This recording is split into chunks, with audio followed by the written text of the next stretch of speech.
네, 우리 함께 보는 말씀 사도행전 3장 1절에서 10절입니다. 우리 한 목소리로 함께 읽겠습니다. 제9시 기도 시간에 베드로와 요한이 성전에 올라갈새 나면서 못 걷게 된 이를 사람들이 메고 오니 이는 성전에 들어가는 사람들에게 구걸하기 위하여 날마다 미문이라는 성전문에 두는 자라.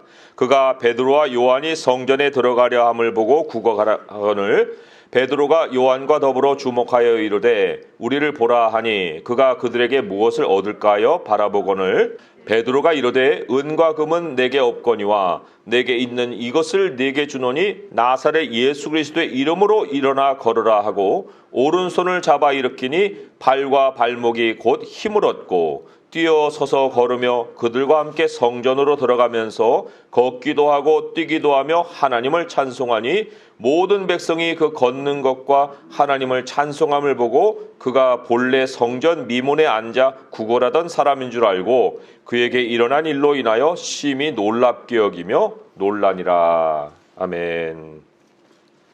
역사의 첫 사건들은 매우 중요한 의미를 가지고 있습니다. 오늘 본문은 사도들이 행한 첫 기적입니다. 교회가 행한 첫 기적이라고도 할 수가 있습니다.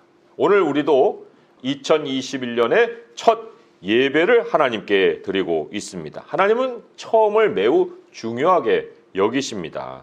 그래서 오늘 2021년 첫 주일에 주시는 이 예배 메시지, 첫 주일의 메시지도 하나님이 소중하게 준비하셔서 우리에게 전해 주시는 거예요. 우리가 이제 송구 영신 예배 때 2021년을 100% 99%도 아니고 100% 은혜로 사는 첫 해가 됩시다. 이렇게 말을 하고 출발을 했습니다. 자, 오늘 메시지는 그거에 이어지는 메시지라고 볼 수가 있어요. 오늘 본문이 100% 은혜로 사는 첫 사례, 아니 우리가 이제 발견한 전하는 첫 사례라고 볼 수가 있고 실제 또 그러한 예를 우리에게 보여주고 있습니다. 자, 두 개의 장면이 등장합니다. 1절에 보면은 이제 두 사도가 성전에 올라가는 장면이 나옵니다. 베드로와 요한이 성전에 올라가죠. 또 2절에 보면은 나면서 못 걷게 된 이를 사람들이 메고 와서 이제 성전에 딱 두는 장면. 거기서 이제 구걸하는 그런 장면. 이런 두 장면이 연이어서 나오는 거예요. 한 장면에는 베드로와 요한이 있고 다른 장면에는 구걸하는 일이 있고 그리고 그를 돕는 사람들이 있고 두 개의 다른 공동체입니다. 자, 첫 번째 우리 베드로와 요한을 좀 주목해 보면 둘이서 지금 기도하러 기도 시간에 성전으로 올라가는 것 같은데 그런데 사실 막상 이 두 사람만의 어떤 시간을 갖기 위함은 아니에요. 왜냐하면 2장 46절에 보니까 날마다 마음을 같이하여 성전에 모이기를 힘썼다 이렇게 나오죠. 성전에 모이기를 힘쓴 사람이 누구냐면은 그 앞에 보면은요 이 3,000명이 회개를 하고 또 돌아옵니다. 그래서 많은 사람들이 성전에 모여서 지금 기도하고 있는 2장 41절에 보면 그 말을 받은 사람들은 세례를 받으며 이날에 신도의 수가 3,000이나 더하더라. 그렇기 때문에 물론 3,000명이 한꺼번에 다 갔다 그런 얘기는 아니지만 적어도 두 사람은 아니라는 거예요. 성전에서 함께 모이는 신앙 공동체가 있었다. 이렇게 우리가 볼 수가 있죠. 물론 성전에서만 만난 건 아니에요. 42절에 보면은 성전 아닌 곳에서도 사도의 가르침을 받아 서로 교제하고 떡을 떼고 오로지 기도하기를 힘썼다. 이런 말씀이 나옵니다. 그리고 이제 구제도 굉장히 실질적으로 했어요. 44절, 45절에 보면은 믿는 사람이 다 함께 있어 모든 물건을 서로 통용하고 또 재산과 소유를 팔아 각 사람의 필요를 따라 나누어 주었다. 이런 이제 아름다운 초대교회의 모습을 우리가 볼 수가 있습니다. 자, 이게 시스템적으로 한 것이 아닙니다. 마음으로 한 일이에요. 46절에 보니까 날마다 마음을 같이했다고 그랬고 순전한 마음으로 또 음식을 먹었다 했으니 그 마음이 하나가 되는 이거는 성령이 해주시는 일이거든요. 천국을 미리 보여주는 이런 모습이라고 할 수가 있습니다. 만약에 이런 일들을 이제 보고서 야, 이거 계속하기 위해서는 뭔가 좀 조직이 필요해. 그래가지고 이런 일을 규모가 커진다고 시스템으로 만들어버리면 그때부터는 이거는 이제 삶이 아니라 일로 바뀌어버려요. 일로 바뀌는 순간 이제 피곤해지는 일도 생기고 실수하는 일도 생기는 겁니다. 하나님 우리 마음이 얼마나 쉽게 식는지를 아시거든요.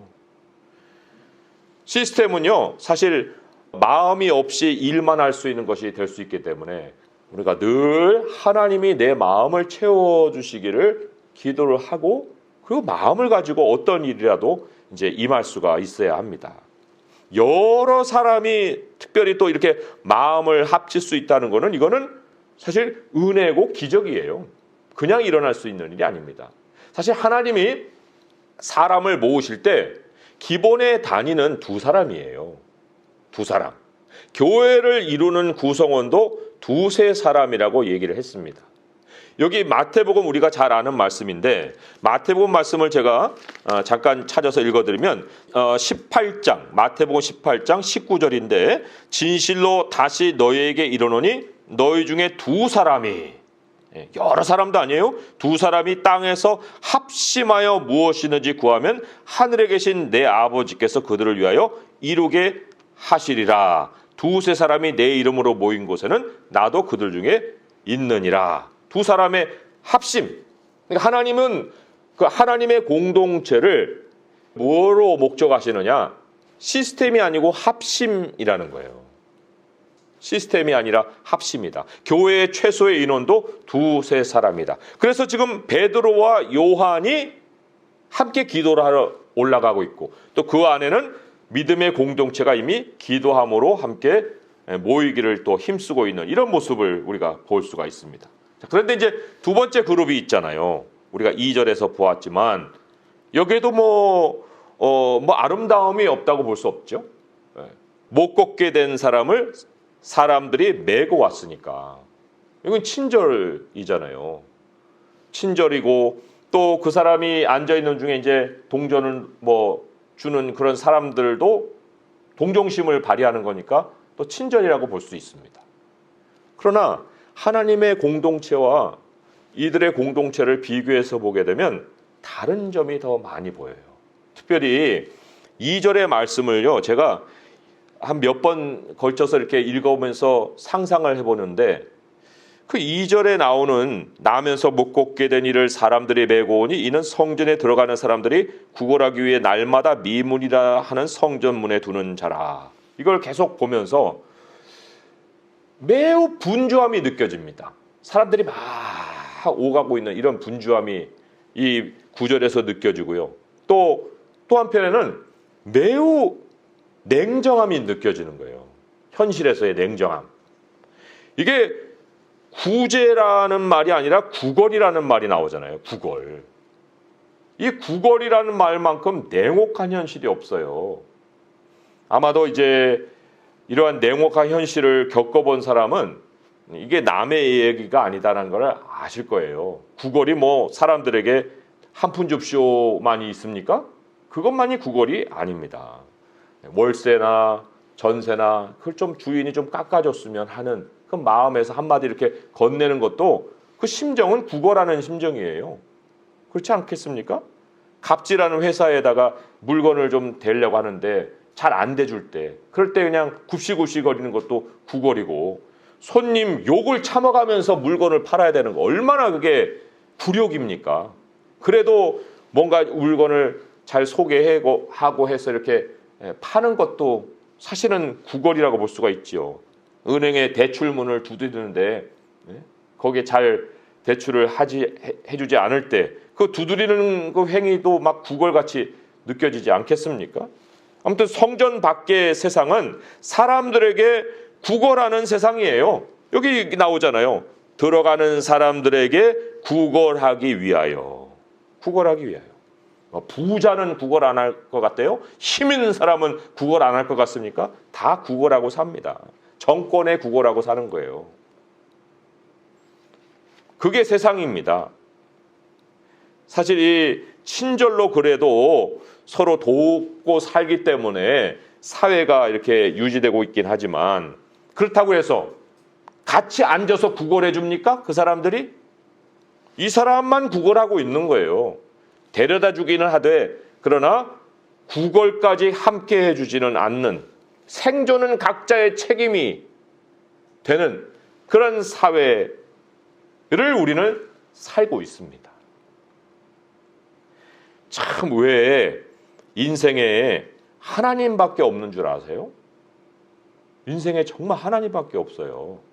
시편에 보면은 이런 고백이 있습니다. 시편 27편 10절에 보니까 내 부모는 나를 버렸으나 여호와는 나를 영접하시리이다. 아니, 부모가 자식을 버리면 다 버린 거죠. 사람들에게 완전 소외된 거죠. 그런데 부모도 자식을 버린다는 거예요. 그런데 여호와는 나를 영접하신다. 영접하신다는 표현이 hold me close, 가까이 끌어당기는 거예요. 하나님이. 삶에는 하나님밖에 없습니다. 물에 빠져서 막 허우적거릴 때 누가 돕습니까? 병상에서 열이 39도, 40도로 올라가면요, 애도 남편도 다 내게 도움이 안 돼요. 그냥 홀로 남는 거예요. 그런 순간에 직장을 잃고 막 방황할 때, 아내에게도 말하기 힘든 그런 심정을 가지고 있을 때 누가 그 자리에 함께 할 수 있습니까? 사람을 가까이 해줄 수 있는 유일한 인격체는 하나님 한 분밖에 안 계세요. 하나님은 구걸하는 자리 정도가 아니고 우리 죽는 자리까지 같이 가십니다. 하나님밖에 없는 거예요. 그런데 하나님 모르니까 사람들에게 구걸하고 살 밖에 다른 도리가 어디 있겠습니까? 그런 이제 구걸하는 사람들이 있는 세상과 하나님의 공동체가 있는 그룹과 이제 만남이 이루어지려고 하고 있습니다. 이 첫 사도들의 첫 기적이라고 그랬죠.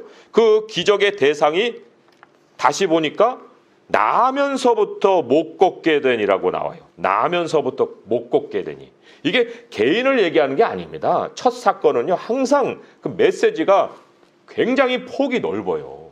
전 세상을 대상으로 하고 있는 그런 메시지입니다. 이게 한 개인이 아니라 세상 모든 사람이라는 거예요.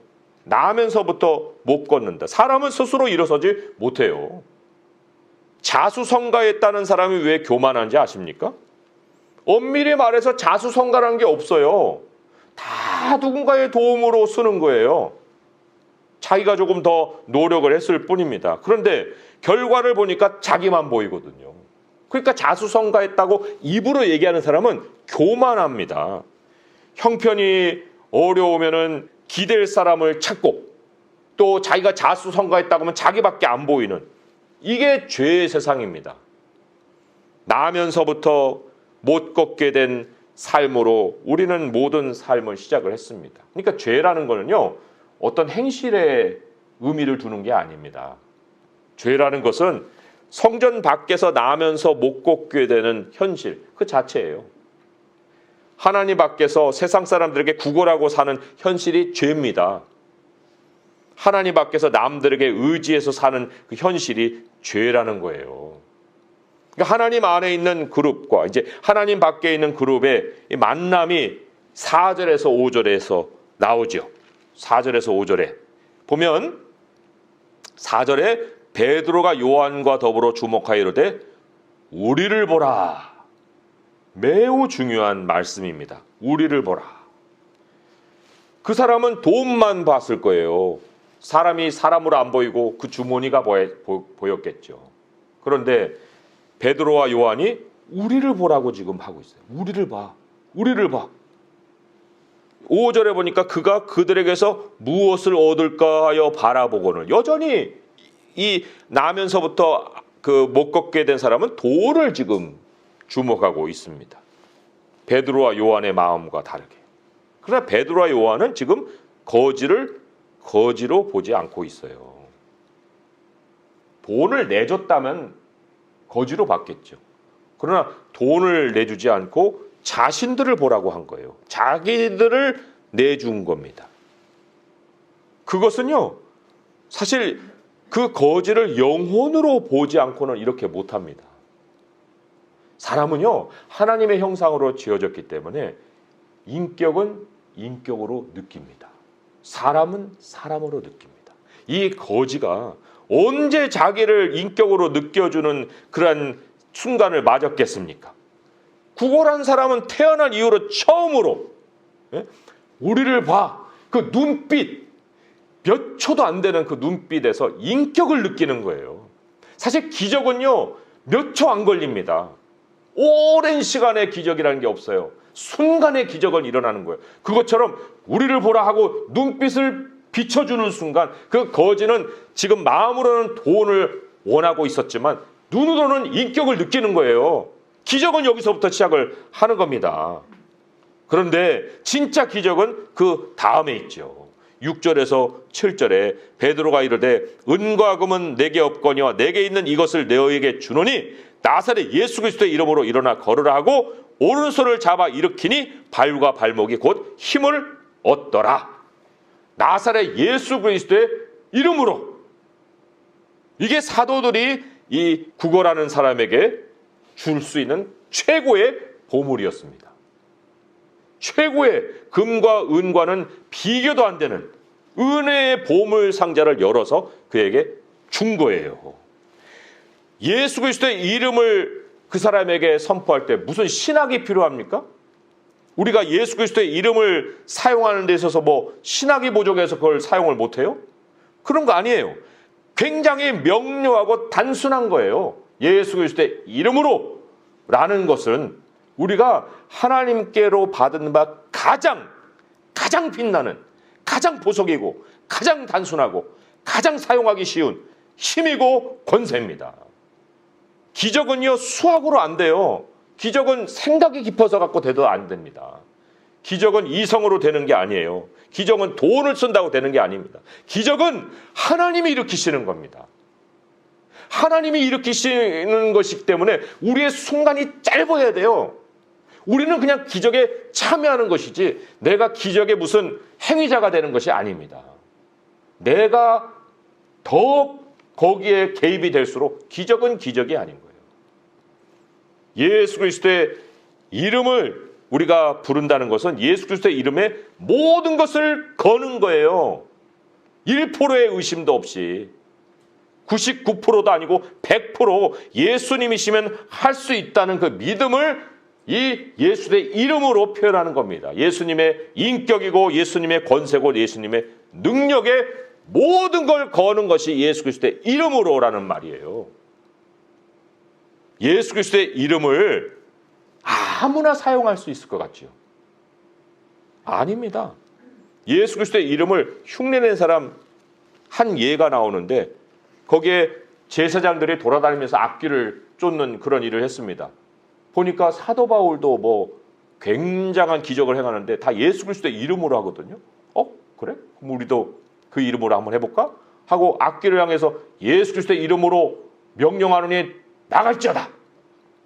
그러니까 아무 일도 안 일어나요. 그러면서 그 사람이 뻔히 이렇게 쳐다보면서 뭐야?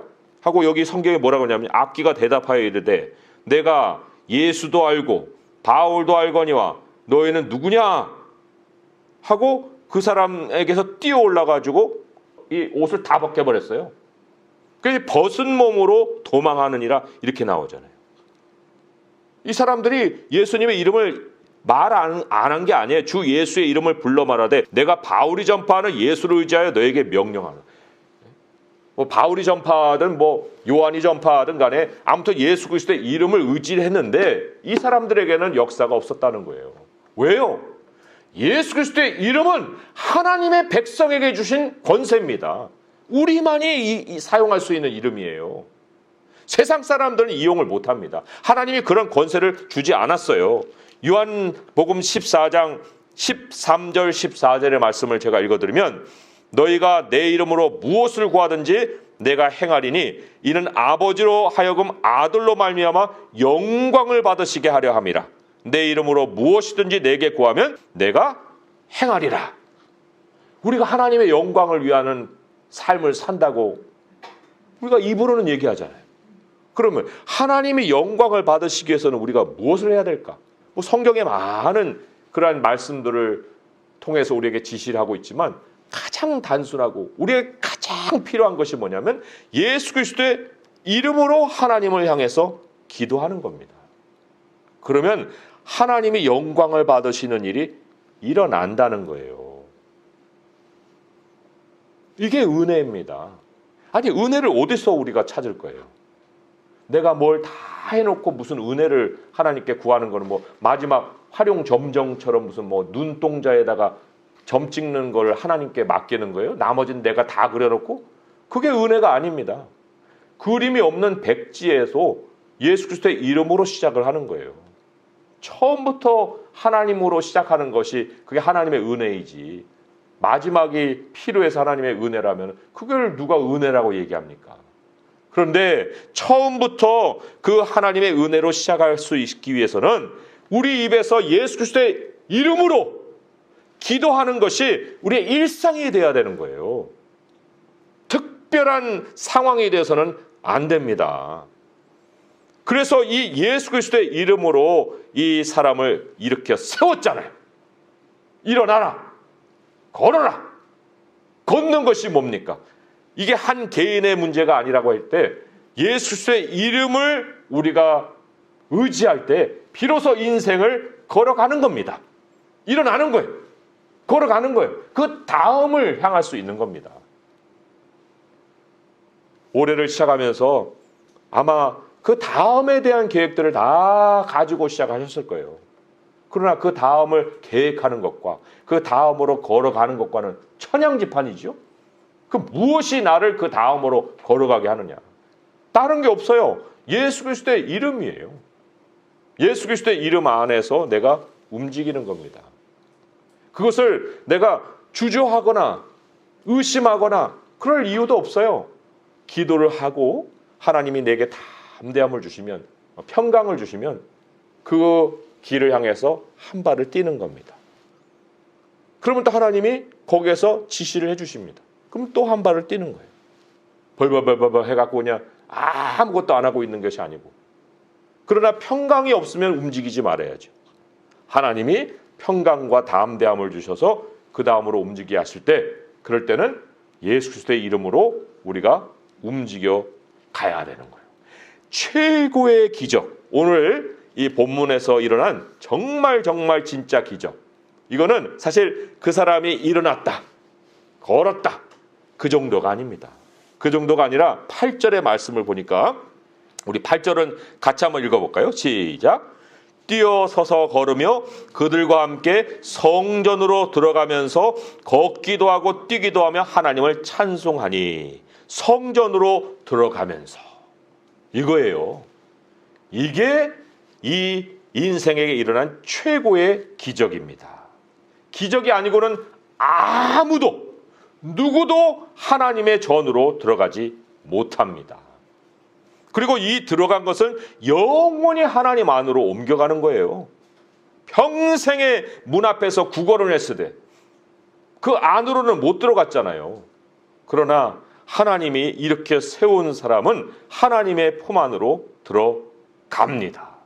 부모도 우리를 버리지만 하나님의 품으로는 하나님이 모든 사람을 초청을 하고 있습니다. 우리의 바라보는 것이 금과 은에 있지 아니하고 예수 그리스도께 있을 때 우리는 일어서서 걸어서 성전으로 들어갈 수 있습니다. 그리고 이것은 시작된 기적이에요.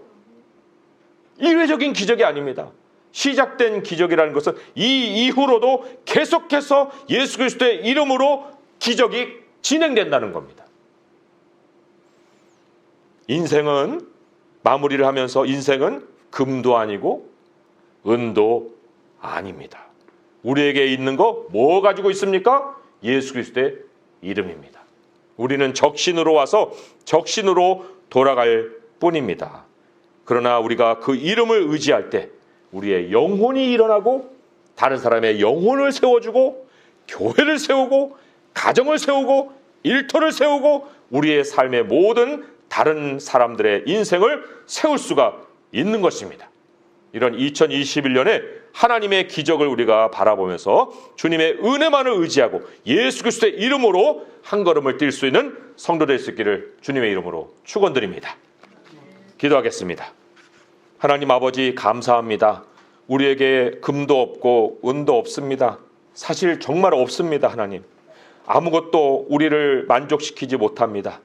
아버지여 2억을 갖든 3억을 갖든 다 물거품과 같이 한순간에 한 사건으로 다 사라져버릴 수 있는 돈입니다. 주님 10억을 쌓은들 그것이 잠을 자게 하겠습니까? 아버지여 우리 주님만이 우리를 가까이서 안아주시고 우리를 꼭 껴안아주시고 주님께로 끌어안으십니다. 부모도 우리를 버릴 수 있는 세상인데 하나님은 우리의 죽음까지도 함께 하십니다. 우리 주님이 세상을 너끈히 이겨갈 수 있도록 예수 그리스도의 이름을 우리에게 보배로 주셨습니다. 우리 주님의 이름을 부르면서 어떠한 사정에도 우리 하나님과 함께 동행하게 하시고 우리가 일어서 걷는 것 정도가 아니라 성전으로 들어가서 뛰며 찬송하며 하나님께 영광을 돌리며 살게 하여 주시옵소서. 이제 우리를 걷게 하신 주님 우리만 걷고 끝나지 않게 하시고 아버지여 영혼을 바라보게 하시고 그 영혼 안에 있는 하나님의 형상을 보게 하시고 그에게 우리 주 예수 그리스도의 이름을 전하며 하나님을 소개하고 주님께로 초청하는 우리들의 평생이 되게 하여 주옵소서. 2021년 우리에게 은혜가 계속될 것인데 우리 주 예수 그리스도의 이름의 기적이 계속될 줄 믿사오니 오늘 이후로도 계속하여서 주의 이름에 의지하여 살아가는 저희 모두가 되게 하여 주옵소서. 우리 주 예수 그리스도의 이름으로 감사하며 기도합니다. 아멘.